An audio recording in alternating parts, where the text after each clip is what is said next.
ಭಾರತ್ ಮಾತಾ ಕಿ ಭಾರತೀಯ ಜನತಾ ಪಾರ್ಟಿಗೆ ನರೇಂದ್ರ ಮೋದಿಜಿ ಅವರಿಗೆ ಈಗಾಗಲೇ ಸನ್ಮಾನ್ಯ ನರೇಂದ್ರ ಮೋದಿಜಿ ಅವರು ಪದವನ್ನ ಬಳಸಿಕೊಂಡು ದೇಶದಲ್ಲಿ ಅರಾಜಕತೆಯನ್ನ ಸೃಷ್ಟಿ ಮಾಡಬೇಕಂತ ಹೇಳಿ ಈ ಗಂಜಿ ಗಿರಾಕಿಗಳು, ಈ ಲೆಫ್ಟಿಸ್ಟ್ ಇರ್ಬೋದು, ಕಾಂಗ್ರೆಸ್ ಪಾರ್ಟಿಯವರು ಇರ್ಬೋದು, ಆಮ್ ಆದ್ಮಿ ಪಾರ್ಟಿಯವರು ಇರ್ಬೋದು, ಜಿರಳೆ ಪಾರ್ಟಿಯವರು ಇರ್ಬೋದು, ಇವರು ಎಲ್ಲರನ್ನು ಯಾವ ರೀತಿ ದೇಶ ವಿರೋಧಿ ಉಗ್ರಗಾಮಿಗಳ ಜೊತೆ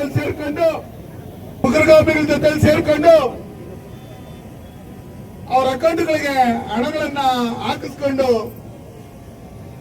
ವಿದ್ಯಾರ್ಥಿಗಳೆಲ್ಲ ಸಂತೋಷವಾಗಿ 2ನೇ ಸಲ ನೀಟ್ ಎಕ್ಸಾಮ್ ಬರೆದು ರಿಸಲ್ಟ್ ಬರೆದು ಅವ್ರ ಅಡ್ಮಿಷನ್ ಆಗ್ತಾ ಇದ್ರೆ ನಕಲಿ ವಿದ್ಯಾರ್ಥಿಗಳನ್ನ ಇಟ್ಕೊಂಡು ನೀವು ಯಾವ ರೀತಿ ಸಂಸತ್ತನ್ನ ಮುತ್ತಿಗೆ ಹಾಕ್ಬೇಕು, ಮೋದಿಜಿಯವರ ನಿವಾಸಕ್ಕೆ ಮುತ್ತಿಗೆ ಹಾಕ್ಬೇಕಂತ ಹೇಳಿ ಹೋಗಿದ್ರೆ ನಿಮಗೆ ನಿಜಕ್ಕೂ ಮಾನ ಮರ್ಯಾದೆ ಇದ್ರೆ ಈ ದೇಶ ಬಿಟ್ಟು ಹೊರಗಡೆ ಓಡ್ಬೇಕು ನೀವು.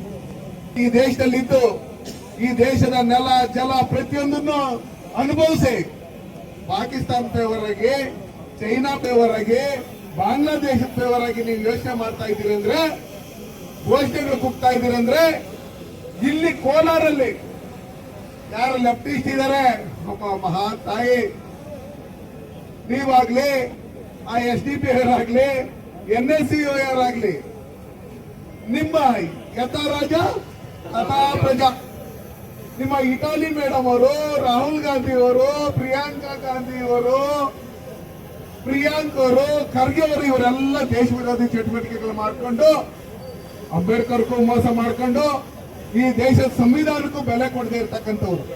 ನೀವ್ ಯಾವ ರೀತಿ ಕೊಡ್ತೀರಿ? ನೀವೇನು NGOಗಳನ್ನ ಇಟ್ಕೊಂಡು ದೇಶ ವಿದೇಶಗಳಿಂದ ದೇಶದಲ್ಲಿ ನಮ್ಮ ದೇಶದಲ್ಲಿ ಅರಾಜಕತೆಯನ್ನು ಸೃಷ್ಟಿ ಮಾಡ್ಬೇಕಂತ ಹೇಳಿ ಫಂಡಿಂಗ್ ಬರ್ತಾ ಇತ್ತು.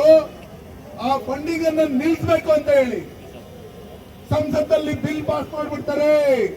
ನಮ್ ಬೇಳೆಕಾಳು ಏನು ಬೇಯಲ್ಲ, ನಮ್ಮ ಅಕೌಂಟ್ಗಳಿಗೆ ಕಾಸು ಬರಲ್ಲ ಅಂತ ಹೇಳಿ ಹತಾಶರಾಗಿ ಅದನ್ನ ನಿಲ್ಲಿಸಬೇಕು ಅಂತ ಹೇಳಿ 45 ವರ್ಷ 50 ವರ್ಷ ಬೇರೆ ಬೇರೆ ರಾಜ್ಯಗಳಿಂದ ಬೇರೆ ಬೇರೆ ಕಡೆಯಿಂದ ಕರೆಸಿ ನೀವು ಬಟವಾಡ ಕೊಟ್ಕೊಂಡು ನೀವು ಅಲ್ಲಿ ಹೋರಾಟ ಮಾಡಕ್ ಹೋಗ್ತೀರಿ. ನಿಮ್ ಕೈನಲ್ಲಿ ಆಗುತ್ತಾ? ನರೇಂದ್ರ ಮೋದಿಜಿಯವರು ಮುಟ್ಟಕ್ಕೆ ನಿಮಗೆ 30 ವರ್ಷದಿಂದನೂ ಆಗಿಲ್ಲ. ಎಷ್ಟೋ ರಾಜ್ಯಗಳಲ್ಲಿ ನಿಮ್ ಸರ್ಕಾರ ಇವತ್ತೆಲ್ಲ ಕಡೆನೂ ಕಾಂಗ್ರೆಸ್ ಮುಕ್ತ ಭಾರತ ಆಗ್ತಾ ಇದೆ. ಆ ನಿಟ್ಟಿನಲ್ಲಿ ಇವತ್ತೇನು ನೀಟ್ ವಿದ್ಯಾರ್ಥಿಗಳ ಹೆಸರು ಹೇಳ್ಕೊಂಡು ದೇಶದಲ್ಲಿ ಅರಾಜಕತೆ ಸೃಷ್ಟಿ ಮಾಡ್ತಾ ಇದ್ದಾರೆ. ದಯವಿಟ್ಟು ಈ ದೇಶದಲ್ಲಿ ಇರ್ತಕ್ಕಂಥ ಪ್ರತಿಯೊಂದು ಪ್ರಜೆಗೂ ಹೇಳೋದು, ರಾಜಕೀಯ ಬಂದಾಗ ನಿಮಗೆ ಇಷ್ಟ ಬಂದವರಿಗೆ ನೀವು ವೋಟ್ ಹಾಕಿ. ಅದು ಬಿಟ್ಟು ದೇಶದ ವಿಷಯದಲ್ಲಿ ಏನಾದ್ರೂ ನೀವು ಇಲ್ಲಿ ನಿಂತ್ಕೊಂಡೆ ಪಾಕಿಸ್ತಾನಿ ಏಜೆಂಟ್ಗಳಂತೆ ಏನಾದ್ರು ವರ್ತನೆ ಮಾಡಿದ್ರೆ ನಿಮ್ ಮನೆ ನುಗ್ಗಿ ಹೊಡೆಯೋದ್ರಲ್ಲಿ ಯಾವುದೇ ರೀತಿಯಾದಂತ ಸಂಶಯ ಇಲ್ಲ. ಅದಕ್ಕೋಸ್ಕರ ದೇಶ ಫಸ್ಟ್, ದೇಶದ ಪರವಾಗಿ ಪ್ರಾಣ ಕೊಡೋಕೆ ನಾವು ರೆಡಿಯಾಗಿದ್ದೀರಿ. RSS ವಿರುದ್ಧವಾಗಿ ಮಾತಾಡೋದು ನಿಮ್ಗೆ ಹೋಗ್ತಾ ಇದೆಯಾ? ಭಾರತ ಮಾತೆ ಬಗ್ಗೆ ಮಾತಾಡ್ತೀರಿ. ಭಾರತ ಮಾತೆ ತಾಯಿ ಆದ್ರೆ ತಂದೆ ಯಾರು ಅಂತ ಕೇಳ್ತೀರಿ. ನಿಮ್ಗೆಲ್ಲ ತಂದೆ ನರೇಂದ್ರ ಮೋದಿ ಇದ್ದೀನಿ. ಏನು ಮುಂದೆ ಮುಸ್ಲಾಂ ಪಂಡ್ಗ. ಅದಕ್ಕೋಸ್ಕರ ನಾನು ನಿಮ್ಗೆ ಹೇಳೋದಿಷ್ಟೇ, ಯಾರ್ಯಾರು ವಿದ್ಯಾರ್ಥಿಗಳಿದ್ದೀರಿ ಇವತ್ತು ಸರ್ಕಾರ ಶಾಲಾ ಕಾಲೇಜುಗಳಲ್ಲಿರ್ತಕ್ಕಂಥ ಪ್ರಾಧ್ಯಾಪಕರನ್ನ, ಪ್ರಾಂಶುಪಾಲರನ್ನ ನಿಮ್ ಕೈಗೊಂಬೆಗಳಾಗಿ ಇಟ್ಕೊಂಡು ವಿದ್ಯಾರ್ಥಿಗಳನ್ನ ಹೋರಾಟ ಮಾಡೋದಕ್ಕೆ ನೀವು ಪ್ರೋತ್ಸಾಹ ಕೊಡ್ತಾ ಇದ್ದೀರಿ. ದಯವಿಟ್ಟು ಇದನ್ನ ಬಿಟ್ಟು ದೇಶದ ಪರವಾಗಿ ಸನ್ಮಾನ್ಯ ನರೇಂದ್ರ ಮೋದಿ ಅವರು ಏನೇನು ಒಳ್ಳೆ ಕೆಲಸ ಮಾಡಿದ್ದಾರೆ ಅಂತಾನೆ ನಮ್ಮ ಜಿಲ್ಲಾಧ್ಯಕ್ಷರು, ಸಂಪಂಗಿ ಅಣ್ಣವರು, ವಾಸಣ್ಣವರು, ನಮ್ಮ ಅನೇಕ ಮುಖಂಡರುಗಳು ಹೇಳಿದ್ದಾರೆ. ನಿಮ್ಗೂ ಅದೆಲ್ಲ ಗೊತ್ತು.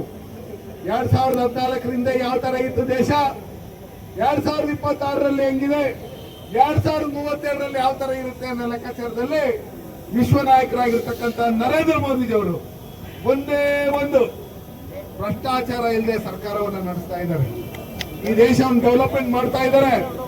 ಆ ನಿಟ್ಟಿನಲ್ಲಿ ಕರ್ನಾಟಕ ರಾಜ್ಯದಲ್ಲಿ ಮುಂದಿನ ದಿನಗಳಲ್ಲಿ ಸನ್ಮಾನ್ಯ ವಿಜೇಂದ್ರ ಅವರ ನೇತೃತ್ವದಲ್ಲಿ, ಅಶೋಕ್ ಅವರ ನೇತೃತ್ವದಲ್ಲಿ, ಪ್ರಹ್ಲಾದ್ ಜೋಶಿ ಅವರ ನೇತೃತ್ವದಲ್ಲಿ ಕಾಂಗ್ರೆಸ್ ಮುಕ್ತ ಕರ್ನಾಟಕ ಆಗಬೇಕು.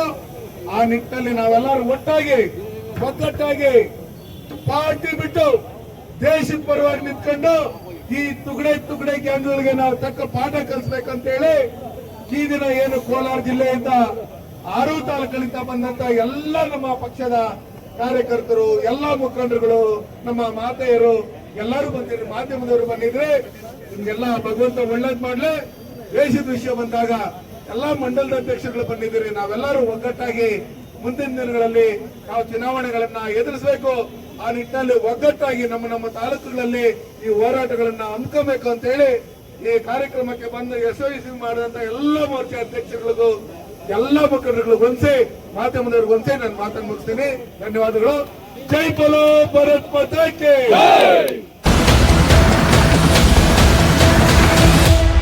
ವೀಕ್ಷಕರೇ, ಇಂತಹ ವಿಡಿಯೋಗಳು ನೋಡಬೇಕಾದ್ರೆ ಐಡಿಯಾ ನ್ಯೂಸ್ ಅನ್ನು ಸಬ್ಸ್ಕ್ರೈಬ್ ಮಾಡಿ, ಶೇರ್ ಮಾಡಿ, ಲೈಕ್ ಮಾಡಿ. ನಮಸ್ತೆ ಎಲ್ಲ ನನ್ನ ಪ್ರೀತಿಯ ಕನ್ನಡಾಭಿಮಾನಿಗಳಿಗೆ, ಕಲಾಭಿಮಾನಿಗಳಿಗೆ ನಿಮ್ಮ ಪ್ರೀತಿಯ ಶಿವಾರಾವ್ ಉಮೇಶ್ ಮಾಡೋ ನಮಸ್ಕಾರಗಳು. ಕೋಲಾರದ ಸಮಸ್ತ ಬಂಧುಗಳು, ಕರ್ನಾಟಕದ ಎಲ್ಲ ಕಲಾಭಿಮಾನಿಗಳು, ಕನ್ನಡಾಭಿಮಾನಿಗಳು ಈ ಐಡಿಯಾ ನ್ಯೂಸ್ ಚಾನಲ್ನ ಸಬ್ಸ್ಕ್ರೈಬ್ ಮಾಡ್ಕೊಳ್ಳಿ, ಬೆಂಬಲಿಸಿ, ಆಶೀರ್ವದಿಸಿ, ಆನಂದಿಸಿ, ವಿವೇಚಿಸಿ, ವಿಚಾರಿಸಿ. ಐಡಿಯಾ ನ್ಯೂಸ್ ಚಾನಲ್ಗೆ ತಾವೆಲ್ಲರೂ ಕೂಡ ಚಂದರ್ರಾಜ್. ಧನ್ಯವಾದಗಳು.